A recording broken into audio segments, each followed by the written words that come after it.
Des ressources en matières premières de plus en plus rares et de plus en plus chères, une législation contraignante incite les PME et PMI régionales du BTP à se mobiliser pour transformer leur modèle de développement et leur engagement en matière d'économie circulaire. Mais où en est-on? C'est dans l'optique de répondre à cette question que la CCI du Var, en partenariat avec l'ADEME, la région Sud et la Fédération régionale du BTP, a organisé le 3e colloque de l'économie circulaire qui s'est déroulé au Palais de la Mer et du Commerce jeudi 2 mars 2023.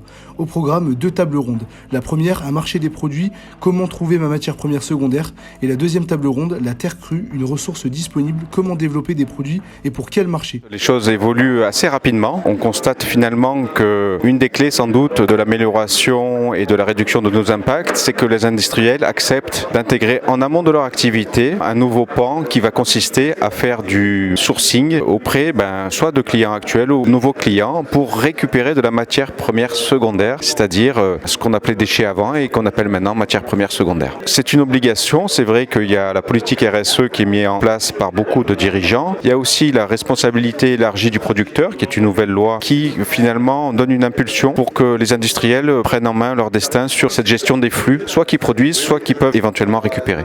Pour Lionel Virenque, PDG des Maisons du Midi, le bon sens doit primer. Tout ce qui nous guide dans nos actions, c'est le bon sens. Donc l'économie circulaire, c'est de regarder ce qu'on a à côté et qui peut nous servir. C'est vraiment une démarche vertueuse. Aujourd'hui, quand on intervient sur des opérations d'aménagement, il y a énormément de déblais puisqu'on est obligé de faire des bassins de rétention, des viabilisations. Les systèmes de fondation sont de plus en plus importants, donc ça génère encore des volumes de terre et des volumes de terrassement très importants. Ces terrassements ont plusieurs impacts. Déjà un coût économique très important. Ça met des camions sur les routes. L'idée, c'est si ces terres qui sont générées, on arrive à en faire une opportunité en essayant de les employer en tant que matériaux. C'est gagné à tous les niveaux. Avec un certain nombre d'acteurs aujourd'hui, on va construire une première maison en terre crue qui nous servira de laboratoire. Et l'objectif, c'est qu'on puisse demain proposer à tous nos clients de construire avec un matériau respectueux de l'environnement, très performant. C'est notre ambition.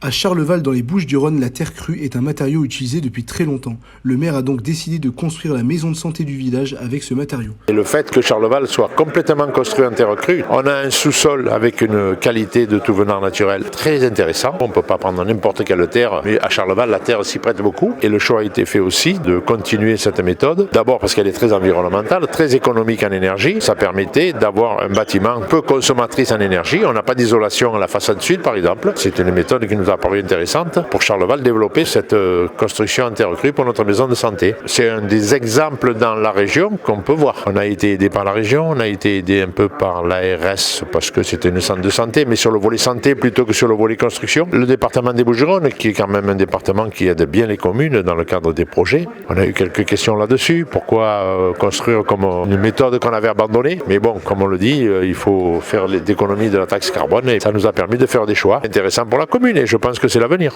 Du concret lors de ce 3e colloque de l'économie circulaire où la dizaine d'intervenants, entrepreneurs du BTP, partenaires professionnels, acteurs publics et privés ont partagé leur retour d'expérience, fourni des conseils avisés et présenté les aides et financements disponibles.